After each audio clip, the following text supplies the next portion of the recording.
All right, she's a player that, come on, guys, she doesn't need any sort of introduction. Four-time national champion, several-time All-American as well, and now she has a gold medal. Tiare, I don't know if that's sunk in just yet, but you've got all the individual accolades. You've got the national championships. What does it feel like having a gold medal? That's awesome. It is so cool. I mean, it is a different kind of pride for playing for your country and just a different feeling. I can't compare it to a national championship. I can't compare it to kind of anything that I've played before. Playing on the international stage is a different kind of softball, and it was just so much fun. Definitely kind of just fired me up for 2028 Olympics and everything to come in between. So it's definitely 2020 Olympics has always been a dream, but I think after this gold medal, it has just kind of been my top dream now at this point of my life and my career. So I'm super excited for the future of USA softball, but I just I'm definitely having post China feels. I miss my team. I miss everybody. It was just so much fun. Well, let's go back to the big at bat of the tournaments. Bottom of the 10th, you got a chance to end it. Now, you had a very similar situation in the bottom of the 8th, and you grounded out to third, but then you came back with another opportunity in the bottom of the 10th. Just take me through that entire at bat, what you're thinking, what you remember about it, including the fact that, Tiare, you got down 0-2 in that count. I did. Yeah, I mean, I feel like I'm going back in all my big moments, and I feel like I've always been down 0-2. And I mean, it kind of just take it. I always told myself the same thing. It takes one pitch. I mean, Japan, obviously, some of the best players in the country, in the whole world, excuse me, and some of the best pitchers in the whole world. And I kind of, in the eighth inning, I was like, okay, like not my moment. I already had a two-run home run, so I mean it is what it is. Someone else is going to step up in a big moment. And we just kept grinding and grinding and grinding to get to the 10th. And I saw it play out. I'm like, okay, it's going to happen again. Jada's going to walk. And here I am on deck, and it's going to happen again. And I told myself, nothing big, just find a way to get on base. Just kind of find a way. It was cool. I was on deck circle, kind of preparing myself for that moment. And everybody in the dugout was like, just like take keep it simple. You don't need a big moment. You don't need anything. Just kind of do what you can to get on base. And got down 0-2. I'm like, okay, been here before. No biggie. Just keep on swinging. If I see something close to the zone, try to poke it. Do something, whatever I can to get on base. And that's exactly what happened. And it's definitely up there with my top moments in my whole career. So it was super, super cool, especially with Jada and I. I mean, I've had so many cool moments with Jada, and adding this one to our list, I mean, it felt like college again with me and her. And she kind of looked at me when she walked, was like, "Okay, stop playing around, like get the job done." So it was super, super cool. Well, I'm yelling about it, all excited about it, yelling into a microphone on Sunday morning after watching it. But I've got some really smart subscribers, a lot of them smarter than I am. And they were quick to point out, like, hey, yeah, that was a big moment by Tiare, but there was something under the radar that really happened with you in the top of the 8th. Runner at second, 2 outs. You kind of go full extension for a ball. You don't make a play on it. You're not able to. You don't get an out. But if that ball gets through, then maybe you're down 2 going into the bottom of the 8th inning. So, one, that is a way to give you a kudos there. But two, what was that like for you in the middle of the tournament, starting the first couple of games at first base? And then what the final three, you're playing shortstop. What was that like? I mean, it's kind of with international stage and having a 15 woman roster, you have to learn how to play everywhere. And that's the big thing about USA softball is you got to be versatile. So knowing that I'm not just a shortstop, I mean, I've played obviously shortstop at OU and played second base, but I had to learn how to play another position. And so this summer I got to learn how to play first and kind of got pretty good at it, kind of learning from Sid Sanders and taking some notes. So just trying to play everywhere I can to get on this roster. And yeah, I started at first, the first couple games, the first game, then moved. So, and then definitely, I've never played shortstop against Japan. So it was really just, I saw them doing their little slap thing. I'm like, okay, they're definitely super fast. So I kind of do whatever I could to keep the ball in the infield. And knowing that if I dive for a ball, they're going home. No matter what, they're going to go home. So kind of just as soon as I dove for that ball, I was kind of looking for the next play. And that's how they scored earlier in the game. Janae Jefferson dove from second, made a great stop, and they just took home. So, I mean, it was very fast, very quick, but just kind of having to learn. You you can't take anything off with them. Nor is anybody in the whole world. So, so definitely just getting my feet under myself and just trying to play every position I can and do whatever I can to help out this team. You mentioned Jayda. I mean, what a great tournament she has. She makes the all world team. But just like you were down 0-2 in the bottom of the 10th inning, there were bases loaded, two outs. Kelly Maxwell just hits a batter to load the bases, and then she gets down 2-0 in the count. Hmm. And she comes back, and two pitches later, she gets out of the inning. You've really had a front row seat, even though she was just at OU for 1 year, for what I think has been an incredible maturation of her game. Now, Kelly Maxwell was a great pitcher before that UCLA game in the Women's College World Series. But has she taken it to another level since then? I mean, I think that was her best start at OU. Look at her now, what she's doing on the world stage. Like, what do you think about her? Have you seen anything different from her since that big start against the Bruins? Totally. Kelly has just so much spin and movement and even the like her balls 2-0, you don't you have no idea where they're going because they have so much spin and so much movement and I knew that always when I played against her.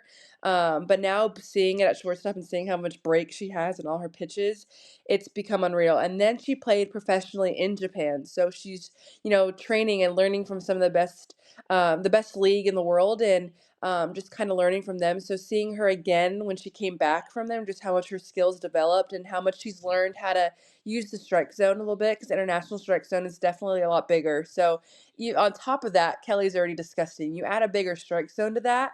I mean, are you kidding me?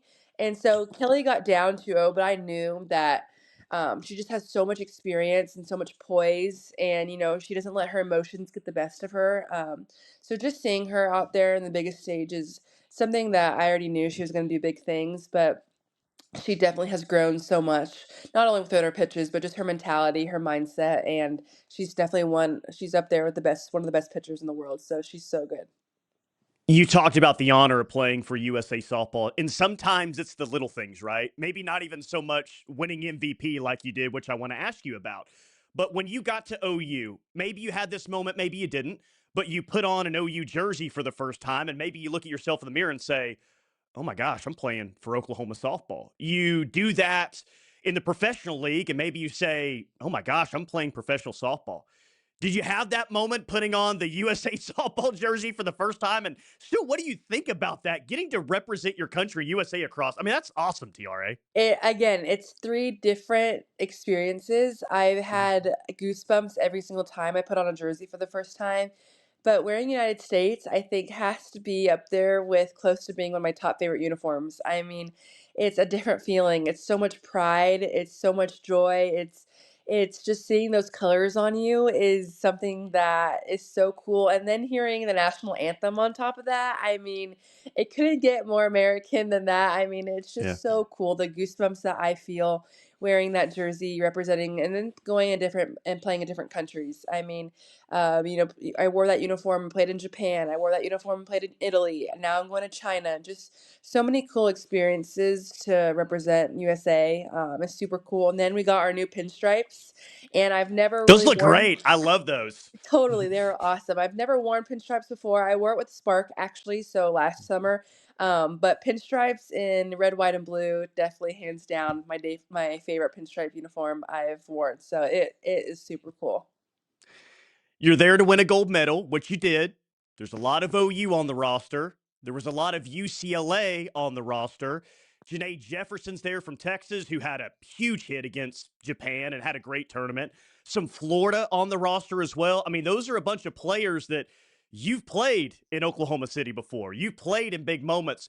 Was there any playful little smack talk between the players of the different schools or anything like that out there? I mean, totally. We always like to joke. I mean, Skylar Wallace hit a grand slam bomb, and she kind of did a little airplane coming into home. She says it was an eagle. No, she was being a Sooner, and she flew in. So I went up to her, was like, Skylar, like, I just saw you fly into home. I mean, like, Boomer Sooner. And she goes, no, that was an eagle. That was an eagle. So definitely there's some banter here and there, but at the end of the day, we all know we have USA across our chest. So we're definitely playing as one team, but there definitely is some banter going on, which is great. A two-part question here, kind of different questions. One, just tell me what was it like, the honor of winning MVP at the World Games. That's pretty incredible. And two, has Nacio Jennings asked yet if he can wear the gold medal around the house? It was cool. MVP was awesome. Something that I didn't really expect. I mean, I know I was doing well, but I didn't. Everybody contributed, so it felt like we all deserved the MVP. I mean, there's so many great moments where people came up clutch, so it was just so cool to see the team effort beyond that. I mean, it was definitely an honor, but I feel like you could have given the MVP to anyone on that team and would have deserved it just as much as I did. So that's another cool part. My dad was so proud. I mean, he literally, I got text, he stayed up, and, he's in California, so that time change is different. He's actually coming out for the Home Run Derby X this weekend, so I'm sure he's definitely gonna want to wear that gold medal whenever he can. But so yeah, it was awesome, and I'm so glad that if they weren't, all the families weren't there, but we had so much support and everybody watching us. It was amazing. I got to talk to JT the day before you left for China. And he's like, I don't know what it's going to be like. I don't know if I need to bring my own food. I don't know if I'm going to bring my hotel. I don't know what the plane ride there was like, but I'm sure the plane ride back, even though it was about 12 hours, was awesome. So, what was the plane ride back like? And did JT Gasso behave himself throughout that week and a half in China? So it was funny. On the way there, we flew as a team because we went to LAX and we practiced for 2 days, and then we headed to China. We had no layover, so it was smooth. It was quick. Um, a lot of us had first class, including myself, so we were riding luxurious. We had a 15-hour flight. I think I slept 12 or 13, laid back all the way down. So I had no issues first time going around. On the way back was actually a little tougher because we all flew separately. I mean, the people coming to Oklahoma City, we flew together. So I flew with JT, and the way back, for some reason, was a full flight. We were headed to Dallas. We stopped in Hong Kong, then Dallas. Completely full flight. The upgrade to first class was super expensive, so I was headed to economy on the way back. So not as smooth. I was with Coach Rocha on the way back in economy, and we got it done. We were warriors. JT, on the other hand, was in economy premium. So he was living lavishly. Wow, he was a little jealous on the way there because we're all first class, but he had the better end of the stick on the way back. So it was fun. We all had a great time. It was a great experience. I would say on the way back, didn't have a great time on that flight, but it was all worth it with the gold medal coming back. So I didn't care. I love that. I'm going to have to make fun of him about that then. Well, this next one is maybe a little bit deeper of a question, but as I start to kind of do more and more recruiting coverage, 25, 26, 27 kids, one thing that comes up a lot, Tiare, is, softball players out in California or softball players even in Oklahoma. I grew up watching Tiare Jennings. I loved watching Tiare Jennings. That's my favorite player. There's a kid in Hawaii right now. I grew up watching Jocelyn Allo. The one in Oklahoma, I grew up watching Kinsey Hansen. But there's so many young athletes that looked up to you growing up. And it wasn't that long ago that you were that player. So what does that mean to you that you see so many softball players, so many good softball players saying, I want to be the next Tiare Jennings playing this sport? It means everything. I mean, I grew up looking up to, Sydney Romero, Amanda Lorenz, and now having a chance to play with them in professional softball is just so cool. But just for them to be like, yeah, they were my favorite player, but when I met them, they were even nicer people. And I think that's the best thing that I can do is, yeah, they can say that I'm their favorite player, but I hope if I ever meet them and see me, I hope that they have a great interaction because that's what's gonna have that impact on them. And I would say like the people that I'm surrounded by all have been great people. And so just learning from them and it's just super cool. It means the world to me. And then now being able to have professional softball is super cool because now I've been watching the Little League World Softball World Series and they're saying their dream job is being a professional softball player. And that's just so cool that now they're going to have that opportunity when they grow up and there's opportunities beyond college that these college girls are going to have to play professional softball and to be able to be in that presently is super cool to keep growing the game. So it means everything to me to be their favorite player, but it just means more to me that they're going to have an opportunity to continue to play after college season, which is super cool. And every time I upload a video, there's people in the comments, when does fall ball start? I can't wait for fall ball to start. It's like, it's not even just the season anymore. People pack out the battle series games, which is incredible. And that leads me to this 2026 team that everyone is just so excited about. How could you not be with what they have coming back, with what they have coming in, especially this freshman and portal class? What are you, and you're going to be back on the staff again this year? What are you most excited about to see with this 2026 OU team? Gosh, I'm so excited to get back with this group. I was so proud of the 2025 team and everything they overcame, and just the new blood that was in, and kind of just sparked another fire under me because of how much they love the game. And, they didn't know any different than, they were coming into a four-peat, but they had no idea what that meant. And that's what I loved about them is they didn't really care. They just kind of went out there and played free, and they had their own style, and that's what I'm so excited for this 26 team is what style they're going to bring because there's so much versatility, and you have some home run power, you have some slappers, you have some pitcher infielders now. Like there's so much this freshman class is going to bring in so much versatility and so much just more to this team, and that's what I'm super excited about. But just getting to be with them, getting to practice with them, getting to hang out with them, they're so much fun, and I feel like they have a social media, TikTok stuff that keeps me young, and just seeing how much fun they have together. And they're so much fun. I mean, that's all I can describe them. But they're just a group of little studs, and I'm super excited to get back with them on the field and just to see what they can bring and how I can help in any way. I could ask you about the entire roster, but I don't want to take up your whole day. So I'm just going to ask about four specific players. How good can Gabbie Garcia be? I mean, 20 home runs her true freshman year. Defensively, she's not only skill wise does she have it, it seems like she's about the right stuff. How good can she be?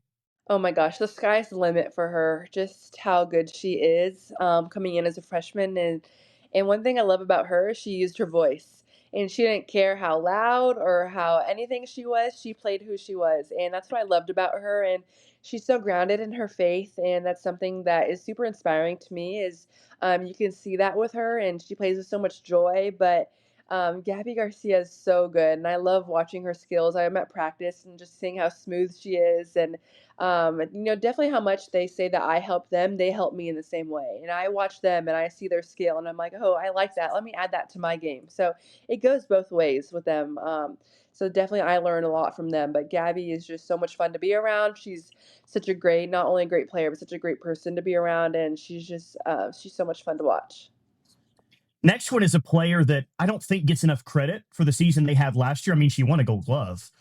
Ailana Agbayani. And as someone who used to play second base, what do you love about Ailana so much? Ailana, I've known her since travel ball days. She was like my little sister. I was one of the older ones, and I kind of took her under my wing. So we have a lot of memories together. And I was always at shortstop when she was at second, and then in travel ball she came at shortstop. So me and her practiced together pretty much every weekend, and kind of just took her under my wing. So she has always been like a little sister to me. But then to see how great she did last year, and to see how much her skills are, and I'm like, Ailana, I remember you in like middle school and you would come around to practice. So it's just like a full circle moment.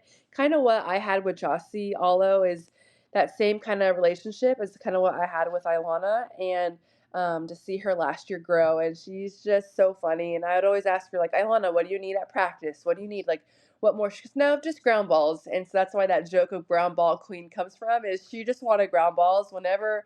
However, I'm like, okay, are you done? Like, this is enough ground balls. She goes, no, I need more ground balls. So she just definitely works on her craft. Same as Gabbie Garcia. They're just so much, they just love ground balls. They love hard working. They love defense. And I think that's why they're just so good at what they do. They just practice and practice and practice. And, they're just great players. Next one is not a position player, it's actually a pitcher. Everyone, rightfully so, is excited about Sydney Berzon and Miley Wachenio, Alyssa Parker coming in. I'm excited about those players as well. Kirsten Deal coming back. But I've bought all the stock on Audrey Lowry. And I know that she got banged up a little bit last year, but I saw it against South Carolina. And even in relief down the stretch of the season, I thought she was fantastic as well. Tell me why I'm right and that year two for Audrey Lowry is going to be a huge year for her. Audrey Lowry's more like a silent assassin. Like you don't know what she's throwing. I mean, you have first base coaches trying to pick her stuff all the time, and little do they know that they can't, and they never had like could figure her out. And that's what makes Audrey so good is she has so much stuff and so much spin, so much deception. I mean, I've hit off her before and I'm like, Audrey, what the heck was that? Like what pitch is that? And she just has so much to offer and so much to bring. And even that, I loved working with her. Being a position fielder, I've been working with her ground balls, and that stuff she can field her position really well, which as a fielder makes it so much easier. As a first baseman now, I'm like, I appreciate all pitchers who can field, and Audrey has grown so much in that aspect. And so, and again, she's so young and she's so good. So I'm super excited what she can develop into. But she surprises a lot of people because you just don't know what she has, and she has so many different pitches and spins, and yeah, she's just so good. She reminds me almost of little Kelly Maxwell with so much deception. And just that left-handed side is so much harder to see as a hitter. And so, and even again, she's even a better person. So that's what I love about her. She's so sweet, so genuine. She makes the best jokes. So she's definitely super, super sweet. And I just can't wait to see what she turns into. Last one for me, and I got like 3 viewer questions that we'll ask, and some of these are technical because OU softball fans, USA softball fans are smart. I've never heard your why OU story, and you're not the first player from the state of California to come to Norman, Oklahoma. There are players before you and after you that have done that. But what was your why, Tiare? Why'd you pick OU when you have so many other options? Yeah, totally. I mean, I grew up 30 minutes from UCLA, so my dad was a UCLA football fan for growing up, so we are always a Bruin. I grew up a Bruin my entire life. That was my dream school, and I ended up getting invited to a camp in like the 7th grade. Like, just go to a camp, and I knew nothing about the state of Oklahoma. I knew nothing of Oklahoma. I didn't watch. So I was like, I don't think there's anything for me in Oklahoma. I'm like, I will see a bunch of cows, and that's about it. Like, that's all I know about Oklahoma. So they're like, just go to a camp, just see what it's like, and if you don't like it, then you have UCLA right here. I'm like, okay, great. So I go to a camp. The minute I got on campus, I knew. I knew that this was home. Everything about it just felt so homey to me. Everything about Coach Gasso. I didn't even have an offer yet, and I was committed. Like, for me personally, inside, I was like, I was just going to camps, and I'm like, this is where I want to go. This is my dream, and Coach Gasso brought, family vibes. She brought her faith. She brought, she was a California girl too. So everything that I knew about California, she knew. So I knew that Oklahoma was home. The minute she offered me, I kind of knew. But what's funny was it took Nasir a little bit. He wouldn't let me go. He's like, no, just like, are you sure? Like, UCLA's 30 minutes. Like, it's right here. I'm like, Dad, like, at the end of the day, like, I love you so much, but at the end of the day, I'm going to college, like, not you. So you're going to have to let me go. I'm the firstborn child. So it was definitely a little hard headed, a little stubborn to get me to go there. And now he would say that it's, the best decision that I ever made. And that hands down, I would make it all over again. And he would take credit that it was his decision. Don't let him fool you because it wasn't. But, hands down, the best decision for me, best decision for my family. And I couldn't have pictured a better way to come to OU. But it wasn't always OU. Now it is. It will forever be OU. But, I plan to stay in Oklahoma as long as I can. I just love the state of Oklahoma, everything it brings to the table. And, he knows that I don't really I want to come back to California. So he knows that he's in trouble. So Yeah, then he made friends with like half the fan base. I saw him at an OU football game a couple of years ago, and he's like the biggest star in the club the level. whole state of Oklahoma knows my dad, and he, my parents in general, and they're like, yeah, and my dad's like, yeah, all my friends. I'm like, Dad, they're not your friends. You just met them, but totally. Now they're all friends. They're all family, and so definitely have so much love for OU. I got 3 viewer questions, subscriber questions for you. First, Donald Jackson says, how has your transition from playing at OU to coaching been? With all the momentum and growth in women's softball, what is your hopes and dreams for women's softball? It's been easy. I feel like the transition has been so smooth. I did everything I did as a player. I have no regrets. And, now as a coach, it's the same way. I have no regrets. I want to give everything I can to this team and pour out all the information I have. I'm not trying to keep any secrets. I want it as easy as I can for the players. And they're kind of like my little sisters. So anything that I can do to help and want them to succeed, I'm going to give it to them. So I've had no issues. The only issue I've had is wanting to play with him. I'm dying to get out on the field and play with him as much as I can, get in some games. Being in the SEC, super jealous. Being able to travel to those SEC schools now. I wore an SEC shirt in China actually, and JT made a joke. He's like, "Oh, like you think you played in the SEC?" I'm like, "I did. I played in the SEC. I'm taking credit. I'm a part of the SEC as so I definitely do have a little bit of jealousy there. But women's sports, it's grown so much. I mean, I see OU softball just setting that standard of, all around the country, Sooner fans coming out and watching the games. And now I see it in pro ball and seeing an AUSL and how much growth. So I'm super excited for the future, but just women's sports in general, specifically softball, how much it's growing. And I'm super excited to be part of it now and hopefully to keep playing a long time and see where it takes us in the future. I mean, you may not be able to play on the same team as this current team, but look, this would sell out the place. And Spark, AUSL, you got to wait till the season's over. An alumni game against the current team. I saw Riley Boone tweet out about that the other day. I mean, come on.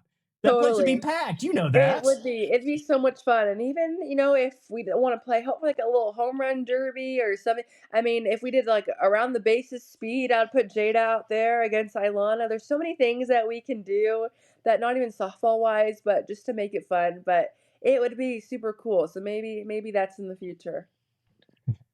Here's a technical question for you. Redneck Peril says, I would be interested to know what first made her think it would be worth a try to start her swing with her hands so lower than other hitters. Obviously worked for her, but how did she come up with that swing tweak? You ever been asked that before?